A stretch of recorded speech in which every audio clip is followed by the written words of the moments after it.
Qui aujourd'hui a le temps d'arrêter le temps? Qui peut prendre une pause d'1 heure pour aller se relaxer, aller parler avec un vrai ami, aller apprécier le soleil à l'extérieur sans avoir à culpabiliser de ne pas être productif? Peu d'individus. Et pourtant, je pense que ceux qui y arrivent, ils ont énormément d'avantages dans le monde actuel. C'est certainement soit un sage, soit un grand fou.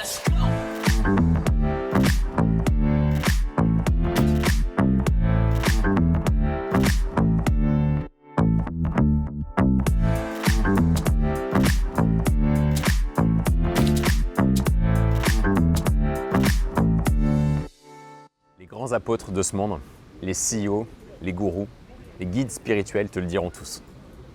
Maintenant est le temps. On n'a jamais eu autant la possibilité d'apprendre, d'explorer, de rencontrer.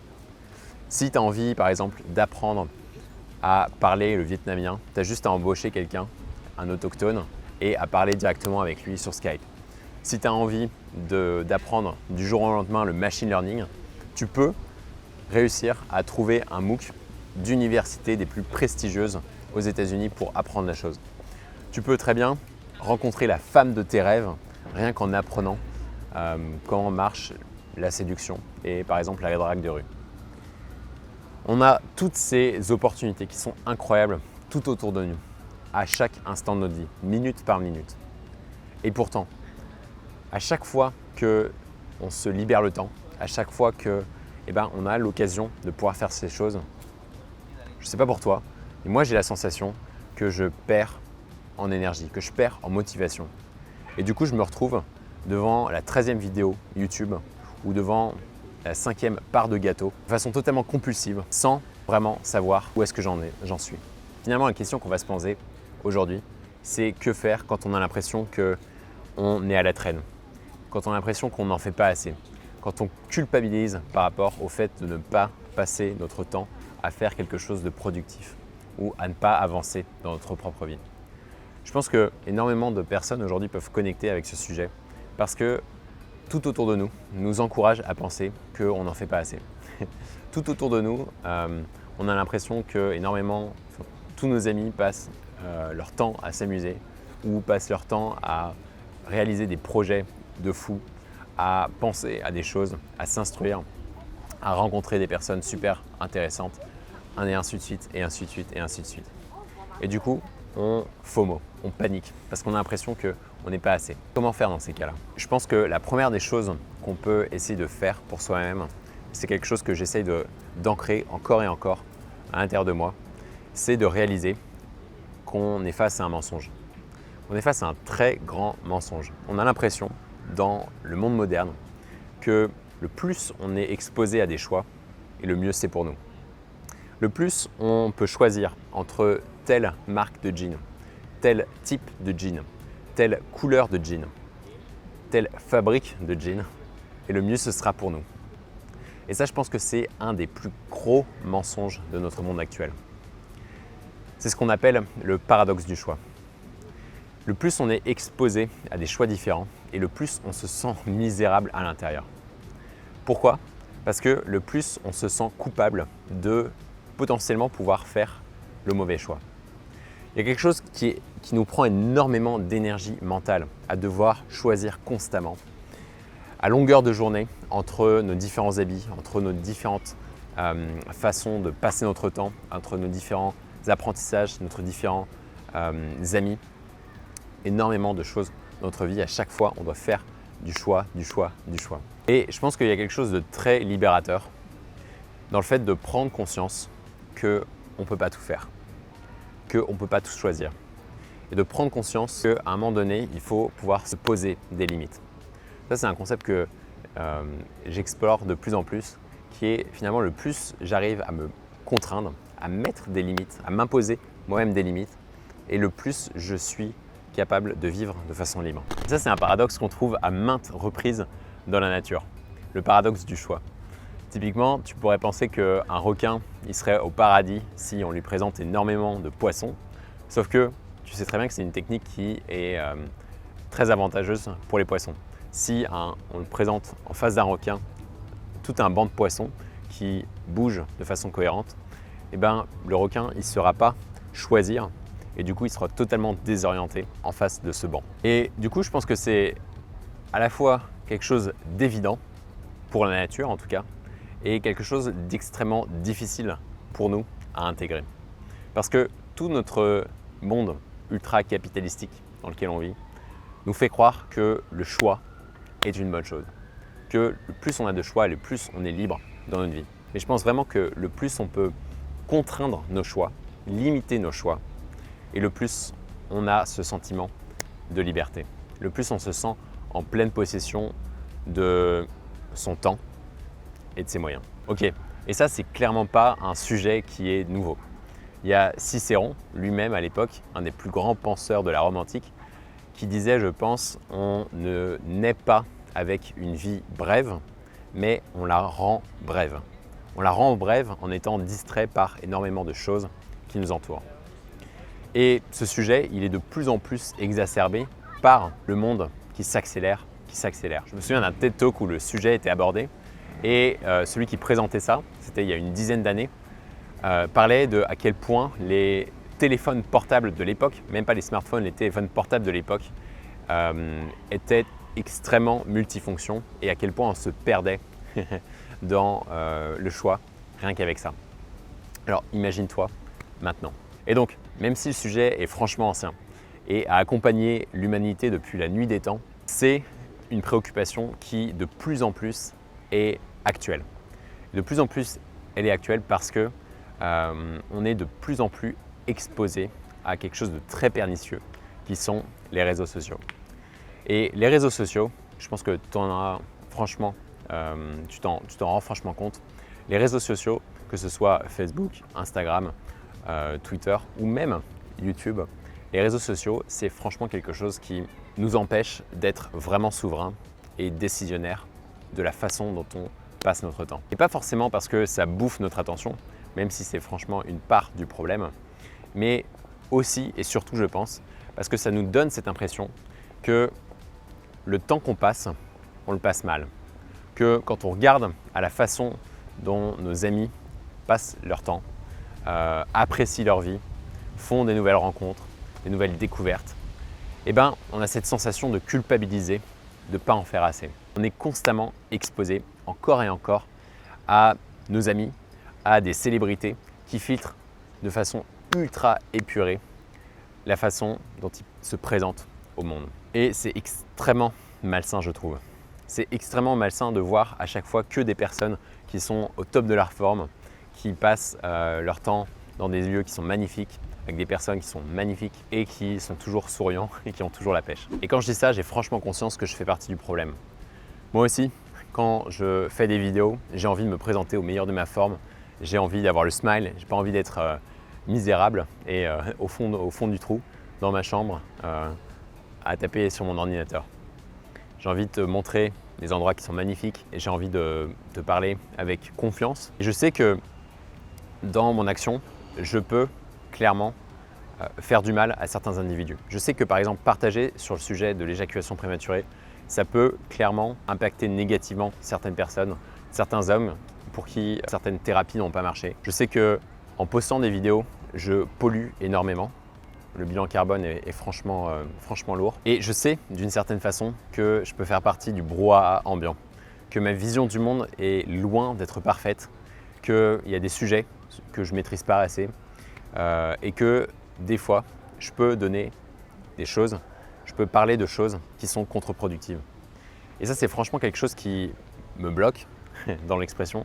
C'est clairement une des raisons pour lesquelles je pense que je ne partage pas assez ou que j'ai du mal à te dire tous les sujets que j'explore en ce moment. Du coup, je pense que je suis en train de prendre de plus en plus au sérieux ce qui est en train de se passer sur cette chaîne, que j'ai envie de m'engager à faire de mon mieux pour contribuer à la conversation de façon positive, pour contribuer à avoir un impact qui est positif dans le monde et qui fait plus de bien que de mal, sachant que franchement, il y a un côté très paralysant à voir toutes les conséquences de mes actions.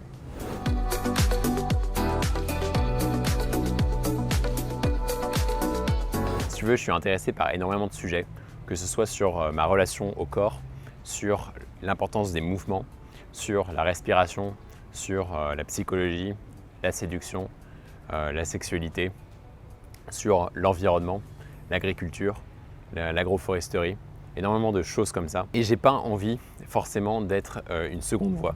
J'ai pas envie d'être une voix qui répète tout ce qu'il entend ou tout ce qu'il apprend. Et je pense qu'une des façons les plus intelligentes que je peux avoir pour te partager ce que j'ai appris, c'est finalement de te partager mes propres difficultés et mes propres challenges. Parce que c'est comme ça qu'on raisonne avec quelqu'un. J'ai eu l'extrême chance de participer à une retraite il y a quelques jours, une retraite entre hommes qui s'appelait The Moving Man Retreat, où en fait on dansait, on communiquait, on partageait entre nous. Et c'est une retraite dans laquelle ce qui m'a choqué de constater, c'est à quel point le fait de partager nos problèmes entre nous rendait beaucoup plus résilients et nous rendait beaucoup plus aptes à finalement prendre ce degré de recul qui est nécessaire pour être à l'aise avec nos défauts, être à l'aise avec nos problèmes et nos obstacles, à les accepter sans grande friction et sans grande confrontation. Donc dès maintenant, j'ai envie de me limiter à 2 choses sur cette chaîne. La première chose, c'est de te partager mes difficultés, mes challenges, mes obstacles, mais aussi les leçons que j'apprends des différents apprentissages, parce que j'ai clairement envie de faire partie de la discussion, comme je te l'ai dit. Mais la deuxième chose aussi, parce que je pense que ça peut avoir énormément d'importance pour beaucoup d'hommes qui en sont à ce stade, c'est de partager mon apprentissage personnel que j'ai en tant que coach sexuel. Tu sais, j'ai la chance de coacher pas mal d'hommes à vaincre le problème d'éjaculation prématurée. Et je me trouve dans une position franchement avantageuse où je suis à la limite du corporel, du psychologique, de croyances, de tout un tas de choses, de blocages, tout un tas de choses qui sont très très intéressantes. Et je pense que ce qu'on apprend en coachant des hommes peut être franchement intéressant à partager. Donc il y a le côté pratico-pratique, comment faire sexuellement pour vaincre son éjaculation prématurée. Il y a vraiment le côté pratico-pratique et il y a le côté beaucoup plus méta, les apprentissages vis-à-vis de ça. Finalement, les différentes questions que je suis en train de me poser en ce moment, c'est comment faire sens du monde dans lequel on vit, qui franchement est de plus en plus bizarre. Comment trouver sa place en tant qu'individu et apporter quelque chose de précieux à l'humanité ou aux personnes qui nous entourent, et comment engager de plus en plus avec son corps, avec nos proches, avec la nature et avec la vie de façon générale. Voilà, donc ça c'était une sorte de réponse à ma mini-crise existentielle sur comment est-ce que je passe mon temps. Mais comment est-ce que tu fais quand tu sens que tu dérapes, quand tu sens que tu n'en fais pas assez, quand tu sens que tu te laisses dépasser par énormément d'événements, quand tu flippes à l'idée de pas passer ton temps de façon correcte et à l'idée que tu as énormément de choses autour de toi que tu dois faire et tu ne sais pas par où commencer. Franchement, le conseil qui a marché pour moi et que j'essaye d'appliquer de plus en plus, c'est d'essayer de ralentir. Et j'ai au moins 5 suggestions à te faire vis-à-vis de comment est-ce que tu peux ralentir dans ta vie. La première des suggestions, c'est de ralentir au niveau du contenu que tu consommes. La plupart d'entre nous consommons énormément de contenu sous plein de formes différentes, que ce soit au niveau de l'actualité, que ce soit au niveau des réseaux sociaux, j'en ai parlé, que ce soit au niveau des podcasts, des vidéos sur YouTube. Et honnêtement, je trouve que je suis beaucoup plus clair dans mon esprit, je suis beaucoup plus apaisé mentalement quand je consomme ça de façon modérée. Quand je consomme beaucoup trop de vidéos, finalement, mon cerveau il va dans toutes les directions et j'ai l'impression de faire une overdose. Je passe de sujet en sujet et à la fin, finalement, j'ai une très faible compréhension de tous les sujets que j'ai pu aborder et l'impression que j'ai perdu mon temps. Donc ça, c'est la première recommandation. Essaye de limiter les contenus auxquels tu t'exposes. La deuxième recommandation que j'aimerais te faire, finalement, c'est de ralentir physiquement. qu'est-ce que j'entends par là, par exemple? C'est de prendre le temps de te faire manger, de prendre le temps de parler lentement, de prendre le temps de manger lentement, de mâcher, de savourer les choses, de prendre le temps de te masturber par exemple, ou de faire l'amour avec une plus grande durée. De prendre le temps, plutôt que de prendre les transports en commun ou ton vélo, d'aller marcher. Parce que quand tu ralentis de façon physique, tu ralentis aussi ton esprit. La troisième des choses sur lesquelles je t'incite à ralentir, finalement, c'est tes pensées. Et quoi de mieux pour ralentir ses pensées que de s'imposer un format qui, par nature, les ralentit. Et ce format-là, que je t'encourage à pratiquer, c'est l'écriture. L'écriture, ça a ce don si particulier de d'abord structurer ta pensée, mais aussi t'imposer un rythme qui est lent. Et au début, ça peut être franchement frustrant parce que tu penses à plein de choses différentes, mais ça calme énormément l'esprit. Et du coup, ça a un effet très apaisant. D'ailleurs, une des raisons qui m'ont aidé à avancer sur ce sujet, c'est le fait de pouvoir prendre le temps d'écrire. Et finalement, si tu regardes, le fait de ralentir dans notre vie, l'effet que ça a, c'est que ça te force à diminuer les choses que tu fais. Et du coup, finalement, tu te tournes que vers des choses qui sont essentielles pour toi. Je pense qu'un des talents qui est franchement important à cultiver à l'heure actuelle, c'est notre capacité à pouvoir gérer notre temps comme on entend. Et c'est clairement quelque chose que j'essaie de travailler pour moi. C'est clairement quelque chose que je t'encourage à travailler pour toi. Donc dis-le moi en commentaire si c'est un sujet qui t'intéresse. Dis-le moi en commentaire si tu as envie que j'aborde le sujet de façon plus profonde, de façon plus élaborée, sous différents formats. Je pense que c'est un combat pour beaucoup d'hommes dans ce monde. Si c'est la première fois que tu regardes une de ces vidéos, je te souhaite la bienvenue. Je m'appelle Pierre et la façon dont je me suis introduit sur YouTube, c'est parce que je parlais du problème d'éjaculation prématurée et j'aide actuellement des hommes à vaincre ce problème-là. Donc sur cette chaîne, tu trouveras énormément de conseils en sexualité, mais pas que. Tu verras aussi finalement les questions que je me pose, les apprentissages que je retiens pour moi-même et avec les autres, et comment finalement engager encore et encore avec la vie qui nous entoure. Allez, ciao et à la prochaine.